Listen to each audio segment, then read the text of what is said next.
Pointer fans, welcome to week 3 of Message Monday. I'm here with my co-host and Associate Athletic Director, Megan Wilson. Brad Duckworth, Director of Athletics. And over the first couple of weeks, you got to know us a little bit better. This is week 3 of Power of the Pointers, something that we've gained a lot of traction on. I know it's helping to keep us all connected during this crazy time. COVID-19 has given us an opportunity to look at things differently and appreciate each other and the history and success and what the future will be. You know, last week we saw some of our tradition. Early in the week, we highlighted the 1989 Men's Hockey National Championship team. Pretty cool for those guys, the first national champion on the men's side right here in Willett Arena, right here in Stevens Point. A lot of people commented on how they were there or how they remember it. It was pretty neat to see that. Followed that up with Jack Bennett, and I said to him, and I mean this, the Bennett family in a lot of ways is the first family of basketball here in the state of Wisconsin. They've done a ton for basketball in the state. Jack has the 2 national championships, so it's great to hear from him, hear about how he's doing and his family. Then we ended the week with highlighting our baseball coach, Jeremy Jersley, Hall of Famer, wrong institution. He played at Oshkosh, but Hall of Famer at Oshkosh and played in the minor leagues, has a father that won a World Series with the Kansas City Royals as the third base coach. So certainly a deep baseball family. Moving into this week, today our message will be centered on student athletes and D3 week, which is this week. NCAA has a week dedicated solely to giving and supporting and thinking about our student athletes, and I think there's no better time than now to remember and think about our student athletes. And just a little preview, tomorrow we will highlight the 1990 men's hockey team, back-to-back national champs, on their way to 3 in a row.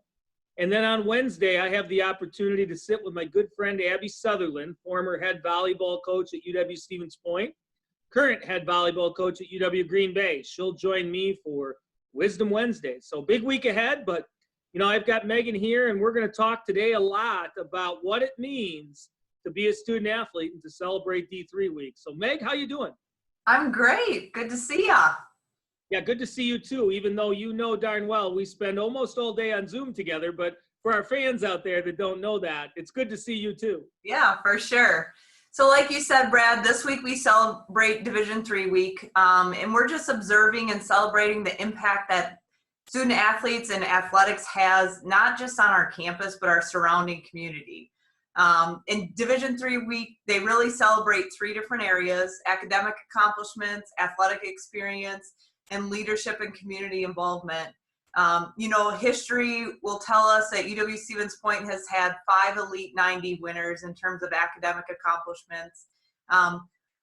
Just getting your thoughts, what do you think they've shown us academically this semester with having to transition to online courses? And, it just opens up a whole new experience for them. And what has COVID-19 done for their academic accomplishment?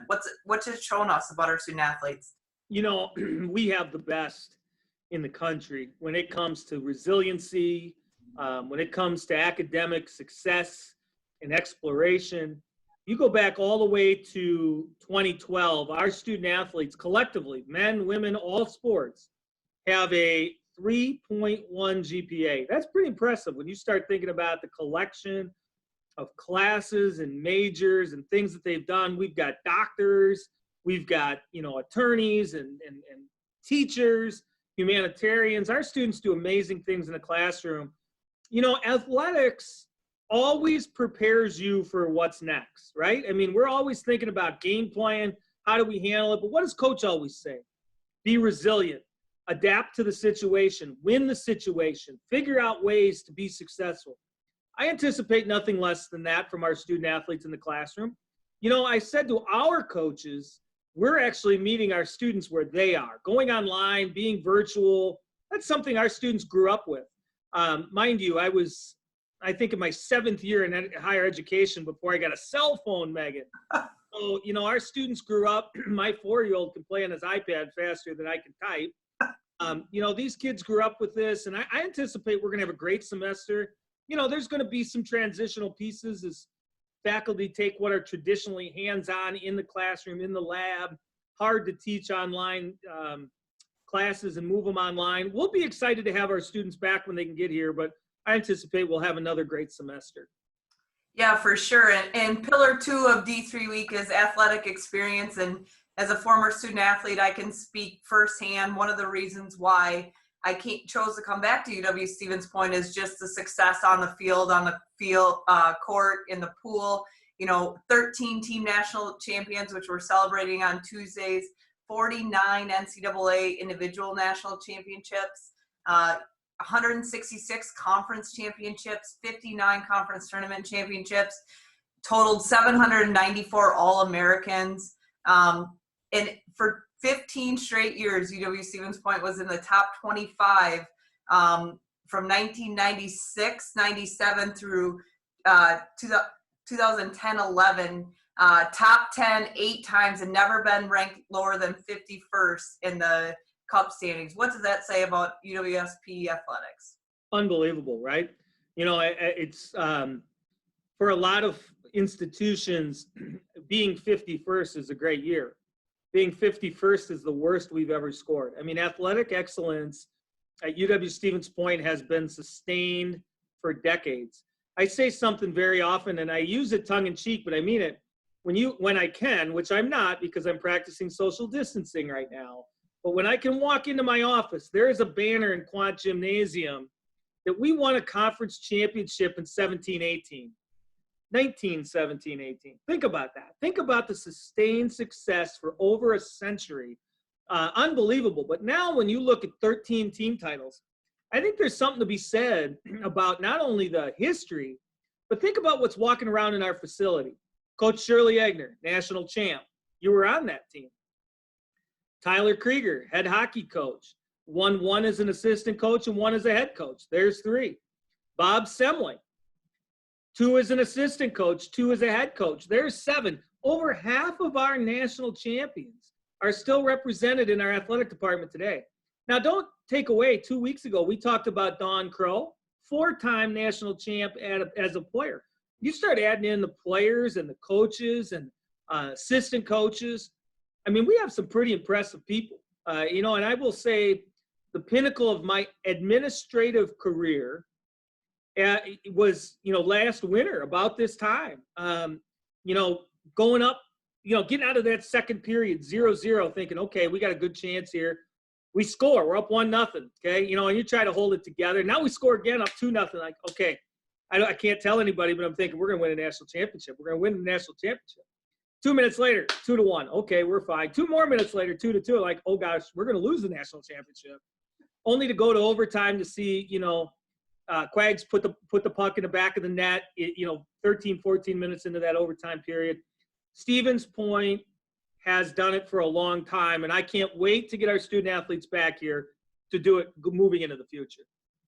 For sure. And the last pillar is leadership and community involvement. And one of the things when I came on campus for my interview, and since I've been here almost 2 months now, was just the efforts that the department and the student athletes have really done in giving back and the efforts with sustainability. Can you share with our fans, with our student athletes, with everybody that's out there watching us, what we've done in terms of sustainability? Community service and impact, pillar 3. We have 3 equal pillars. It means a lot. First of all, Stevens Point as a university, as a community, as a county, as a state, and as a country, people give back to the Pointers all the time. We're able to be who we are because of the fans and our donors, our alumni, our parents. So one small thing we can do is give back, and we do that in a lot of ways. We have several causes that our teams play for: cancer, Alzheimer's. They do it. Our student athletes raise hundreds of thousands of dollars, commit hundreds and thousands of hours. I know that there was a tweet that circulated. Our men's and women's basketball team were both in the top 5 in the country in the amount of hours donated to community service. We had well over almost 3,000 hours donated. before COVID-19. So think about that, the impact. But, you know, two other kind of sub-prongs of our community impact, community service and impact have been our efforts to diversity and inclusion, which I'm proud of. Things we've done this year that's really helped continue to move the needle to an inclusive athletic department, which is absolutely paramount to everybody in our athletic department. And then, you know, also in true Stevens Point fashion, sustainability. How can we be sustainable? Economic sustainability, information sustainability, obviously global sustainability. You know, and I'm proud of some things. So I challenged our teams 18 months ago and said, listen, we're going to move the needle in diversity and we're going to move the needle in sustainability. And of course, what's the first thing they say? Well, how do you want to do that? Not my decision, you guys. You're going to come up with things that matter to you and your team that move the needle. And we're going to talk about it all together. This is the 50th anniversary of Earth Week. Okay. Didn't know if you knew that. Little trivia for you out there. 50 years of Earth Week this week. Earth might be a couple years older than 50 years, but 50 years.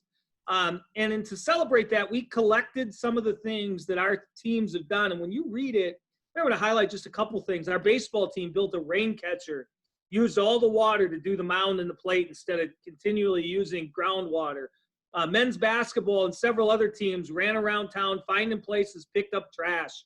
Our track team participated in the Souls for Souls, which was, you know, donating old shoes to countries that needed shoe. You know, not everybody's as fortunate as we are in America. We may be going through tough times. Our tough times are nothing compared to some of the other third world countries. Men's wrestling, you know, held a donation for the backpack, which is for our students that are may come with some food insecurities, some nutrition insecurities, a place for them to get food resources on campus, as well as hygienic products and winter clothes. You know, our women's hockey team participated in Micah's Foundation Walk for Water, raising awareness for water dilemmas, specifically in Africa. You know, those countries that just, you know, we walk upstairs and take for granted. We can turn the tap on and bam, we've got clean water. Sure. You know, our football team composted hundreds of pounds of food. You know, I can't believe they didn't eat it all, but those that they didn't eat, they composted. Several of us did the Green Apple Crunch, supporting local, reusable, homegrown farmer markets. You know, I could go on and on and on. Our students and our student athletes and coaches give back at one of the highest levels. You know, and you're always going to be judged in athletics for success. 13 championships go on the wall and all the titles and academic All-Americans and All-Americans. You're going to be judged for those things, and you should be. But, you know, one of the biggest things that we are about is giving back, and I'm proud of who we are for all the efforts our coaches and student athletes go through. For sure, and what a summary of what our student athletes and our athletic department's done for Division III week, and excited to celebrate some of those former student athletes and hear from Abby maybe the difference on coaching Division I and Division III student athletes. So great to see you, my friend. And you got any last words for our fans? Well, you know, we're excited to see them, but I need to make sure that people hear the message. Governor Evers is still asking for safer at home. You know, as you watch the trends, you watch the news, we're making progress. This is fascinatingly, Megan, 3 weeks ago today, we still went to work. It feels like 3 years ago, but it's only been 3 weeks. Think about that. We've only been doing this for 21 days, you know, and we're already starting to see the effects. Pointers, please listen, please stay away from each other, use social, you know, use Zoom, use the things you have. But you know what, I'm so proud to be the athletic director here at Stevens Point and to have you as our associate athletic director. You know, the 600 student athletes that we can represent every day, outside of my personal family and my wife and my kids, I take the most pride professionally in coming to work every day, even if it's in my basement, representing those 600 student athletes. So until next week, Monday, this is the 3rd edition of Message Monday. Thank you.